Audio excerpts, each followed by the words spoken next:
This is Matt Thomas. He's a professional videographer. As you know, I'm passionate about this. I have a son who's a player, and Matt's worked with him before, and we've even collaborated on something. And your son's super talented, by the way.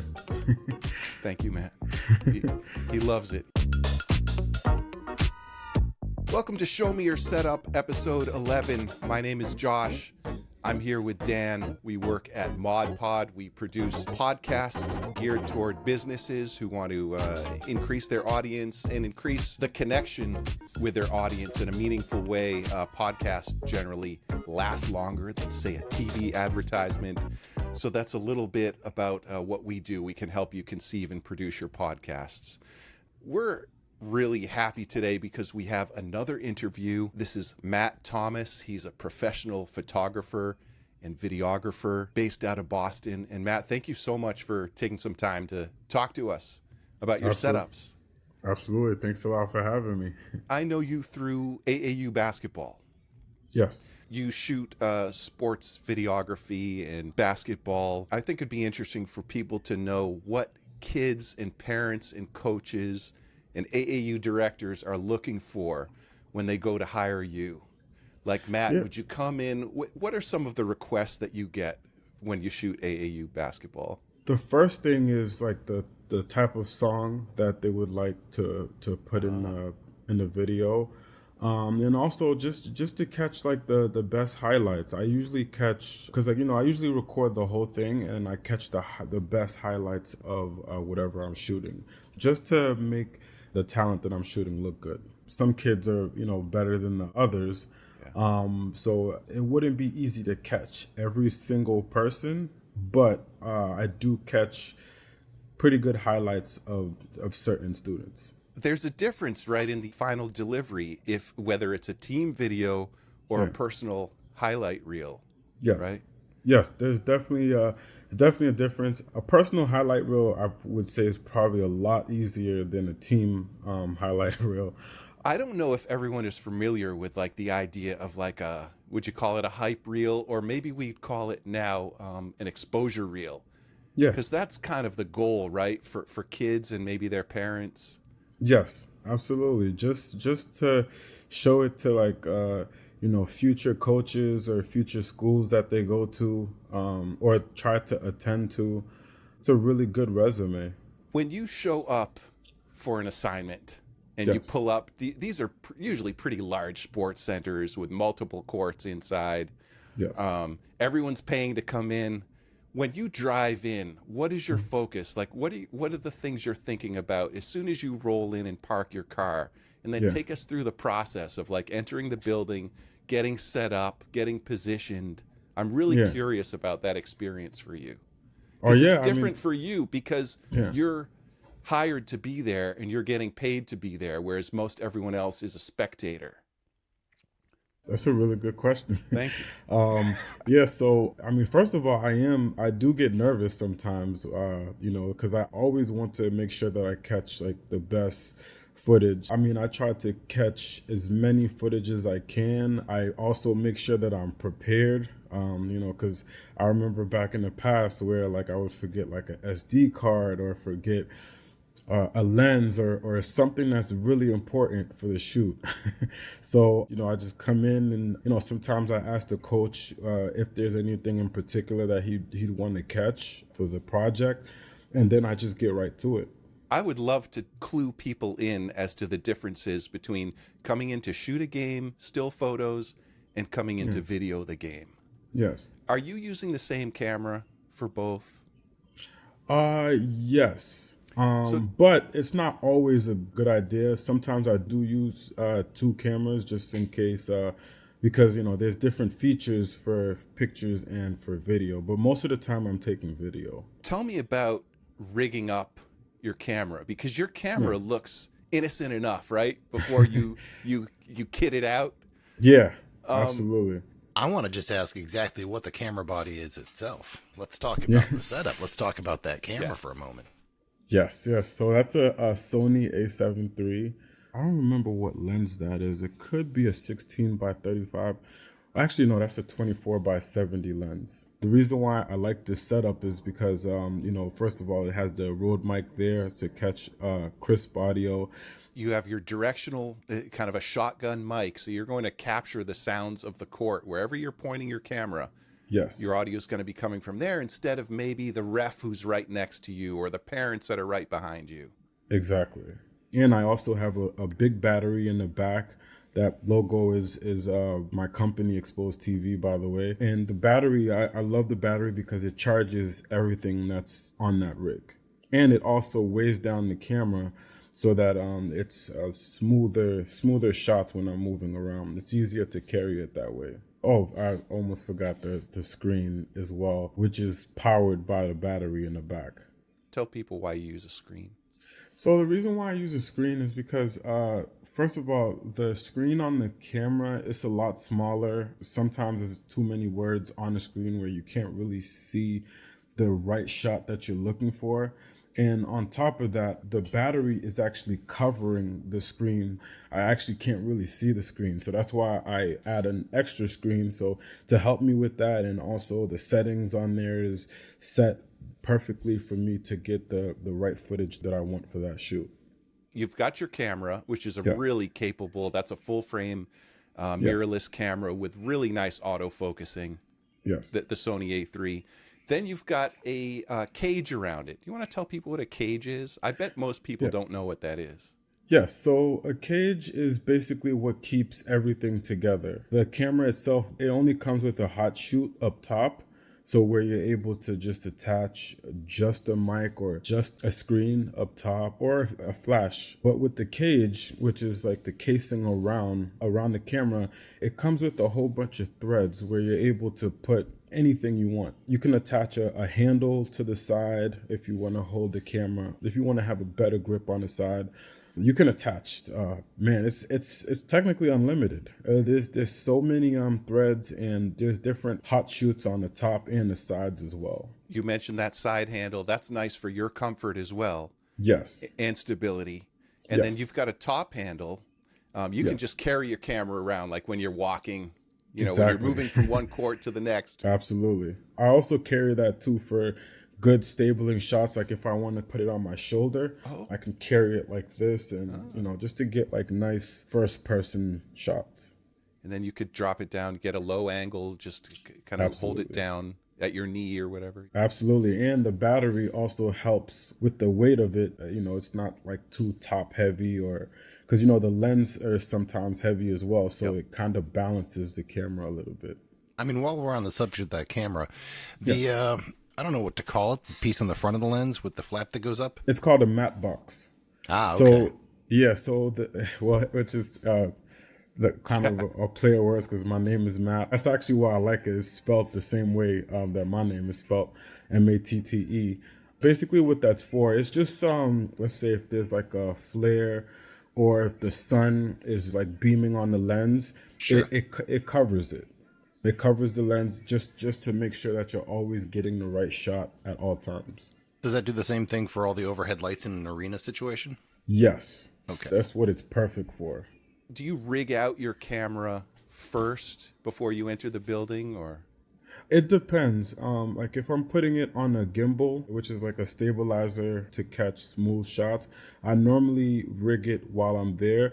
But if I have a setup like this one you see here, I usually already have it set up because it gets a little bit more technical because there's screws that I have to put in just so that I'm quick with it. I'm not taking too much time in building it. So what I've been curious about is, do you notice the expression of the kids and the coaches when you walk in? Yeah. When they see you coming, do they all get excited? Yeah, well, a lot of the times they're a little bit confused. Okay. They're like, wow, who's this guy and why is he shooting us? That's the feeling that I get sometimes. Nice. I guess that's probably me being nervous in the beginning. That's probably how I feel. They could be astonished. Some kids are always asking questions like, wow, what is this? This looks expensive. Things like that. So I'm pretty sure they get excited. And do you have a preference? Do you get more excited about going to shoot video or photos? More video. I just love taking video. I love editing video as well. So More of that. With photos, it's a different ball game. You have a flash. You just got to make sure that you have the right specs to get the right footage. So I was one of those people, Matt, when you walked in, hi, good to see you. I'm glad you're here. I didn't know who you were, exactly what you were doing. Yeah. But there's someone out here I know is going to photograph my kid's game. So I wanted you to feel welcome and let you know I appreciated it. And then I asked you, where might I be able to see this stuff? And you're like, I don't know, because do you know Tim Jones? I'm working for him. And I said, yes, I remember okay, that. good. So I said, yeah, that's my son's AAU director, and he's trained him as well. We just saw the training reel that you edited for Roland. I shot the footage and you edited it. Yes. When a parent or a kid sees the final delivery, or the person who hired you, the coach or the director, what makes you most fulfilled? Like, what kind of feedback makes you happiest? Yeah, I mean, I love when a parent or the coach just is astonished by the final product, because I could use that as a resume. I love when parents are happy of the final product, and they're asking for less changes to be made to the product. Okay. Yeah. So fewer edits means you've done Yes. a good job at the get-go. Yes, absolutely. And Matt, I asked you to send me some of your favorite work that you've done, and Yes. you sent me a soccer reel. Do you Yes. want to tell us about this and how this came about and what you like about it? Yeah, absolutely. Yeah. Honestly, when I took this, I don't know why, but this kid, he made me do a lot of edits. But the final product was really good. I just love the pictures that were taken, because he wanted pictures as well. So I pretty much put video and pictures together to fulfill this, and it was fun. They were just practicing, and I just caught all that. So One question that I was have the cool after part. seeing these last two videos is, what aspect ratio do you tend to shoot in versus what are your deliverables?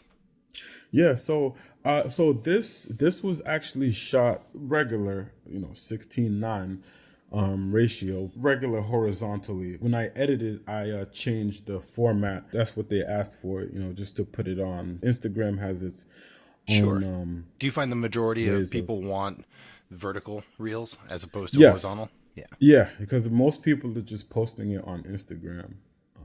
That But would, sometimes what I do is that I would give them two versions, just so that they can also post it on Facebook or YouTube. nice. So I shoot regularly, but I can edit it however I want to edit it. You said earlier, Matt, one of the first things you think about is the song. If you had Yeah. to address someone who doesn't know anything about editing. Yeah. Well, the reason why the song is important, because the song, it's almost like shooting a music video. The song has to match the video, and the song also hypes whatever clips that they're seeing. When I'm editing a clip with the song, I usually make it go with the song, or I would add certain effects. Like if the song has like a crazy sound, a sound that you usually don't hear throughout the whole song, I would do like a crazy effect to that, just to catch the viewer's attention. Yeah, I do sports on the sports is more like a side work for me. I don't have too many clients on the sports, but I'm a good friend of Tim, and every time Tim needs like some type of content, I'm always there for him. Okay. Your company name is Expozed TV. Do you want to let people know how they can contact you? Yeah, absolutely. It's on Instagram, and it's Expozed TV. It's a media company as well. My wife and I, we had this company for about 7 years now. We've been moving exponentially and just working. So basically what it is a media company where we interview artists or entrepreneurs in a positive way. So we basically flipped the word expose, that's usually a negative word, and we made it positive. So it's Expozed TV, and then I have my personal business page, which is Matt Thomas on Instagram, MATTE Thomas on Instagram. Do you do any sports photography in the studio? Yes, I have actually. She's a fitness trainer, And I took like some Nike or Adidas looking pictures where she's like jumping and running and just getting a shot where she's like in the air, and then there's like an all white background. Because I have a cyclorama wall where, as you can see in one of the pictures here, where it's just a white space. It's basically a seamless wall where it just looks like you're in a white space if you shoot it right. How many lights do you put on that? I have panel lights above that are attached to the ceiling. So my ceiling is about 17 feet high. The cyclorama wall is 16 feet high. So basically the lights are controlled through an iPad, where I can control the RGB. Like as you can see there, it's blue. But I can make it any color that I want, technically. Okay. Well, that explains cool. a lot. Yeah. Because in all these images that we've seen, I've seen the white lights, and I'm like, okay, these are kind of casting light here and there and everything, but the overall background, I hadn't thought about how is it blue, or how is it red. That's from the panel lights. Okay. Yes. We also shoot cars there as well, mainly for like music videos. We're looking into shooting more like calendar-like videos for cars. Oh, nice. We do rent it out. We have people that book to like shoot music videos, or we also have a podcast room. We have a set room, a content room. People just book online. They would go to exposedtvstudios.com just to book. Now I want to hear more about the podcast room, to be honest. Tell me, what equipment do you have in your podcast room? Yeah, so we have Shure mics. We have like 4. Oh, there you go. 4 Shure mics, and Looks like an SM7. Yeah, I believe that's the SM7. Yeah, we use a Rodecaster. Nice. Rodecaster 2, Rodecaster Pro 2, I believe it's called. We also have a booth. Surprisingly, we also have a booth in that studio. Normally, we wanted to make it a recording studio, but we then thought that it would be kind of a lot because we're dealing with video and dealing with music at the same time. It's kind of a lot. We're still on the fence about it. Still thinking of turning it into a recording studio as well. So, how many square feet do you have? So we have 2,500 square feet. It's rather large. Very nice. Yes. Thanks. And it's a separate vocal recording booth, a podcast recording studio, yes, a cyclorama. Yes. You've got it all. And we also have an upstairs. Nice. Yeah, we have an upstairs where it's a large black, all black room, but we have the ceiling bare so you can attach lights to it as well. We also do sets in there if you want to create like a bedroom. We've created an asylum room before with the padding, newspaper background, aluminum foil background, or they painted a different color just to get like whatever sets that we're looking to accomplish. Green screen as well. I put a car in there, and the final product was actually pretty cool. He was like driving in the street. I added the red in the inside. That's my wife there. Oh yeah, my beautiful wife. Yeah. That's a model that we used for one of the scenes. She was just waiting for her next scene. Mm-hmm. The guys that you seen earlier, they both own a restaurant, and like a Jamaican restaurant, and they just wanted a promo video. We do talking heads as well, interviews. And yeah, this right here was an interview. Are some of the cameras that you have in the studio only for in-studio use and not things you take out in the field? No, we do take these out on the field. This is actually my team here. They would bring their equipment, or we also work with a team that has all the equipment that we need, like in terms of like the Black Magics, the red cameras, the aperture lights, things to that nature. So now tell us one of the worst case scenarios. You got to a shoot, you got to an event, and what was missing? Oh man, I have crazy stories. I've missed the camera itself. One time, there you go. I realized I only grabbed the lens and gimbal, and I was looking for the camera, and it was at home. That was the worst experience ever because it was a paid client. So I had to go home, which was kind of far away too. So it's like it was a scary moment. But I would say that's the worst. But those are not the only times where like I would forget the SD card, which is the most important part. or forgetting batteries or forgetting to charge the batteries. That's the one. That's the one I've had the most problems with over the years. I've got everything else. I've got plenty of SD cards. I go to start it and it dies, and I've got no spare battery. Yeah, I've experienced that a lot. So now to change that, the battery that you see behind the camera on that table, it's always charged. So every time I have it in my bag, I always connect something to it just to make sure it charges while it's in the bag. Nice. Yeah. And so I'm guessing over the years you've kind of developed your Go kit, and at a glance you know that everything's there now. Yes, absolutely. Oh, and I have this setup right here, which is pretty cool. I love this battery because it charges all my camera gear. It also charges the camera too. If I attach it through via USB-C, it keeps the camera charged and powered. So, do you know what kind of battery it is? This big battery right here, this is a DV004. Oh, you got the, yeah. Yeah. Yeah, and it's a pretty heavy battery, and it has two USB ports here, and it also I'm not sure what this is called. It has a cord that charges this, and it also powers the screen, and it has a V mount on the back so that you're able to attach it to the back of the camera. Well, it's a piece that you attach to the camera. A bracket. A bracket, yes. Or you can also use this to power aperture lights, or technically anything that has USB capabilities. The photo that we have up now are three women outdoors. Is it some kind of seaport scene? Where was that at? It was in East Boston. It was right near the airport. Like you can literally see the planes. What type of project was this for? Yeah, so this was for a project called Build. And so Build, they work with students, with kids as well, and making them entrepreneurs, you said? Yeah. Oh, yeah. So Build is helping kids become entrepreneurs.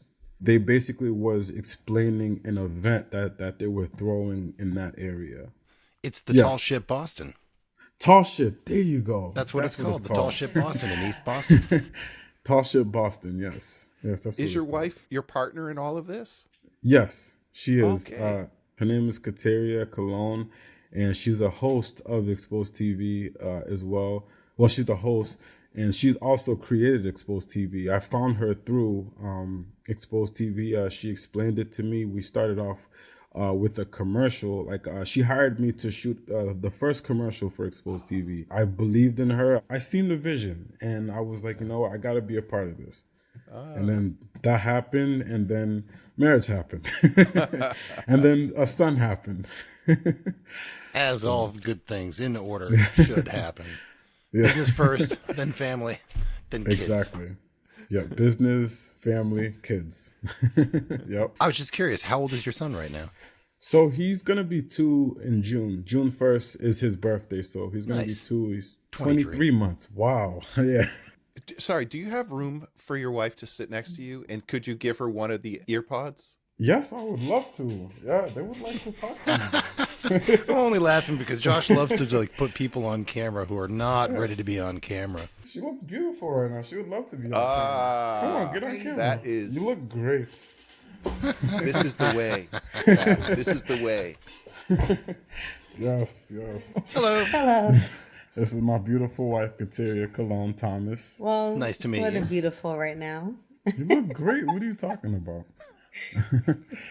Katiria, do you want to tell us your vision of Expozed TV? And for people who don't know anything about it and who might be interested in watching and seeing what you're doing and what's coming up, why don't you give them the overview? Of course, yes. So, first of all, Expozed TV started from a place where I had lost my mother a year at that moment in 2015. And I really wanted to create a platform to expose talent in a positive way, because I know that media can be perceived negative and telling the negative side of stories. And I really wanted to uplift voices in my community and provide them with a platform that would not elevate who they are, but their stories would be told, giving them a platform to amplify their story.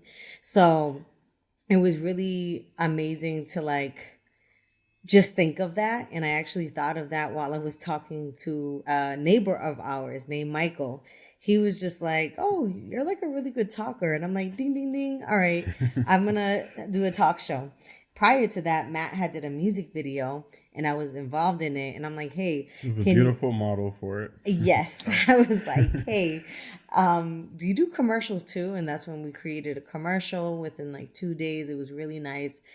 From there, Expozed TV just became all these legs, this empire, because we had created Exposed Models, which is a modeling agency that is very diverse, not only in different ethnicities and colors, but shapes and sizes. We really wanted to create a space where everyone felt welcomed. Then we created our music business conference called GrindCon, it's a hub for artists, entertainers, and entrepreneurs and small businesses to come and learn about the business. That actually project is really special to us because we really, really are big when it comes to educating the youth, but also educating our community. And then we created our studio, which was a really, really, it was crazy. Let me just say that. It was crazy. It was our first time creating a studio. We felt sort of lost. So we, of course, lost a lot of money, but we also were able to figure out the ins and out of just creating a business through a brick and mortar. And so that was pretty that was pretty crazy and interesting, and also gave us an awakening that, just because you start a business doesn't mean that it's going to just start right up. Exactly. It takes a really long time. And right now we're at a 3-year mark. So that makes me really confident because we've lasted for 3 years already. And so we have 2 more years. So we're trying to reach that 5-year mark to make sure this is the right path for us in terms of the studio. But it's been a really great ride. And I really, again, I wanted to create this platform for the community. There's so many stories that are untold. And I think that's why I chose the name, because I'm like, okay, it's a provocative name, Exposed. Like, what do you mean you're exposing me? I wanted for people to question that. And so creating Expozed TV was just amazing because I was able to use my journalist background and create stories. And of course, I was able to partner up with Matt, which he is a storyteller as well. And, really put out meaningful documentaries of all of the heroes and talented people we have within our community, that a lot of it got a lot of attention from other states. And that's when we actually started going to New York, to Miami, to LA, to Philly, to Washington, D.C., to North Carolina to, capture their stories. And so this is becoming, a global thing. And I hope to expand even more because we're just scratching the surface. Where can people see the finished product, the finished They can episodes? see the finished product at expozedtv.com, EXPOZED. A lot of people spell it with S, of course, because it's exposed. But that's the twist. It's with a Z. When people go to our website, it'll take you right to the recent episode. And from there, you can click and watch all of our episodes. We have in total 7 seasons. And all the other content, because we also have a live performance called Redix, and that's where artists can actually use that as a marketing tool to market the singles or records that they have currently in their project. Matt, this is way bigger than I had any idea of. Well, she's more of a We thought we were talker just than I am. exposing student athletes to possible coaches in schools, but it turns out there's a lot more to be exposed in this world. Yes, no pun intended. Yes. And, we've been working with a lot of small businesses the last few years. And it's been amazing because, after the pandemic, people realized how much content is at valued. And so, we've been helping small businesses, real estate, athletes, products, just a wide variety of brands to elevate and help them create content that's meaningful and that will, drag an attention to their company or brand so they can, get sales, get people to see who they are and have a story attached to that. Because I truly believe that people buy the product, because it's good, but also what's the solution? How does it fix this problem? And who created it? I have 2 more questions. What people businesses or organizations would you like to hear from? Like, who can you help? Yes, of course. And who can help you? And who could, okay. Ooh, that's actually a really good question. So who we can help is obviously artists, creatives, entrepreneurs, real estate agents, schools, the youth, because we also love to teach the youth how to create content. Okay. So for this year, we're really looking for people that can help us get to more youth to help them. We're looking for businesses that really need help. Oh, did I leave out restaurants? We are looking for more restaurant people. Restaurant business is really, really tough, but if you have the right content, a lot of people, oh, look. Yes. It's so important for you to capture the food. A lot of people love pictures and they love to see experiences at restaurants. So we want to help restaurants for that. So like restaurant people, schools, parents, what else? Real estate creatives. We want everyone. Lawyers. Lawyers, yeah, we've done law firms, commercials and stuff. That's been really, really cool. And of course, you know, we want to grow and we want to expand. So like, I think at this point we have a really good business plan and a pitch. And so if we have opportunities to pitch in front of investors or someone that is interested in actually being a part of this company, that's something that we want to manifest as well. Yes. Matt, my last question for you. If you want to attend to your child, at least one of you, go ahead. You know, feel free. Because this is real life. This is real life. You can hear him? Oh, yeah. I know. Let's try to bring him on camera. He's going to be in a good mood. Hold on 1 second. Yeah. Matt, if you set business and money aside, creatively, as a creator, what is still out there that you would like to work on, or who would you like to collaborate with that would fulfill your creativity? The main thing that I'm going for is I love film scoring because I love music. As we was talking before, I love putting music with visuals together and making it make sense, or even adding like sound effects or adding like the right music for whatever scene, for movies where the music fits the scene. So that's my main goal of becoming. But before I get there, I want to learn everything else that it takes to get there. Okay. Technically. So I'm looking at your website, and I want to know who came up with the line, elevate your creativity. My wife, she came up with that name, you know, with a little bit of help from her mentors. That's our mission. And we're trying to find the right thing to say in short words that can explain what we do. Yeah. Yeah. I'm feeling a bit exposed right now because we came on here to talk to you about your sports videography setup. And in reality, we were set up because really we're learning all about an entire studio and a production house that does so many things we didn't even know about. This is kind of exciting. We learned how you set up your studio in the first place during a pandemic, no less. Yes. Which must have made it even more difficult. Very. Man, building things were expensive. Absolutely. Because everyone had all the time to build, everyone was building, so all the materials were called for. Exactly. The price of wood went through the roof. I know. Well, hello. That's my son, Ocean. Yeah, he's that's right, Ocean. I met him really quickly in the car one time when I was dropping off a hard drive to you. Or picking up a hard drive. Yes, nice. Picking up, Yeah, he's a funny kid. Careful, they grow up too fast. I know. He's already walking. He's going to be talking soon, and I'm not prepared for that. My youngest turned 18 yesterday. Oh, wow. Your youngest, man. Mm-hmm. You don't seem that old. I hide it well. And now for a completely random aside. I'm wondering, Matt, I know that you've got the AirPods. Have you ever used any bone conducting headphones? What is that exactly? So a bone conducting headphone, I'm actually holding one in front of the camera now, like this one from Mojawa. Instead of being in your ear, this little piece, this transducer rests on your temple, and the audio goes directly through your bones You not into your ear directly, but through your bones, you get to hear everything in full fidelity, which is kind of wild. And Josh and I just did an episode on it. And we recently received some feedback from a comment. I think Josh emailed them directly to talk about one issue with the headphones.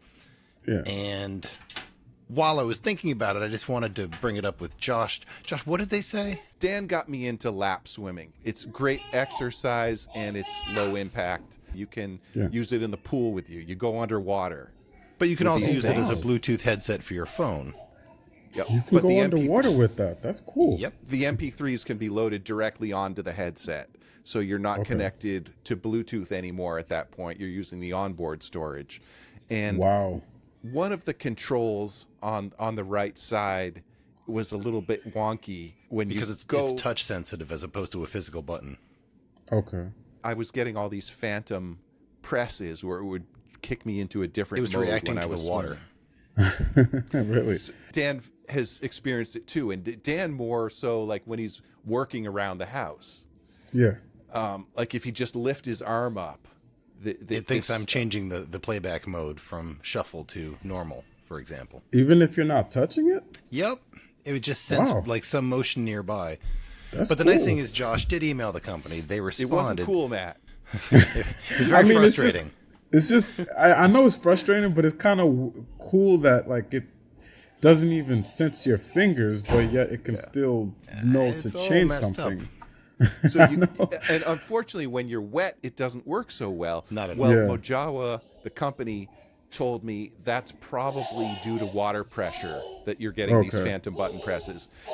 Press the other control 4 times, and it will disable a touchpad. The touchpad. Yeah. Got it. So for folks who are frustrated with their Mojawa Run Plus headphones, there's a fix. Dial in your settings before you get in the pool. Hit your what would you call the other activation button on the left side? Yeah, 4 times, and it disables the touch-sensitive control, and you'll be good for your session. In other words, it disables the phantom touch. Yeah, it does. And so now I'm going to make a plug for your computer. You're on a MacBook Pro? Me, yes. Yeah, I would say that the audio for this recording has been really nice. Hearing you and your wife and your son in the background, it's come through very clear. You've had a good, strong signal. I would say that the folks at Mac have done a good job of implementing good microphones in the MacBook Pro because this audio has seemed very clear throughout. This is called the MacBook. Nice. You know? As it should be. Well, as a person who kind of relies on his technology to do his job, it's good that you appreciate your technology and you personalize it. Exactly. I personalize everything just to suit me well. As one should. Appreciate you guys. This was really fun. Excellent. Well, we appreciate your coming on and sharing your life story with us. Absolutely. Thank you so much.